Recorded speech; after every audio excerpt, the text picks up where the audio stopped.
جب میں نے زمین کی بنیاد رکھی تو کہاں تھا؟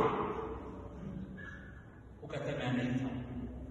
تو در حقیقت خدا اس کو یہ بتا رہا ہے کہ اتنی بڑی کمپلیکس کائنات میں تجھے صرف اپنا آپ نظر آ رہا ہے.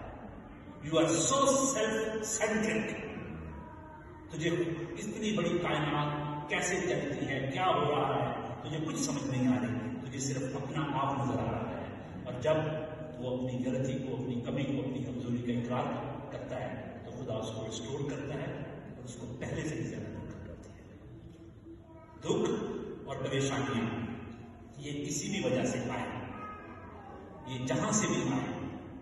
ایوب کے دکھوں کی وجہ ہم جانتے ہیں، لیکن دکھ ہمارے جسم کی کمزوری کی وجہ سے آئے، دکھ یا پریشانیاں یا بیماریاں کسی میڈیکل ریزن کی وجہ سے آئے، کسی دہشت گردی کے نتیجے میں آئیں، کسی جنگ اور لڑائی کے نتیجے میں آئیں، معاشرتی ناانصافی کے نتیجے میں آئیں، معاشی ناانصافی کے نتیجے میں آئیں، وہ گھریلو جھگڑوں کی وجہ سے آئیں، وہ بہن بھائیوں کی رقابت کی وجہ سے آئیں، وہ سبلنگ رائٹنگ کی وجہ سے آئیں، وہ پالیٹکس کی وجہ سے آئیں، یا وہ چرچ پالیٹکس کی وجہ سے آئیں، وہ کسی بھی وجہ سے آئیں.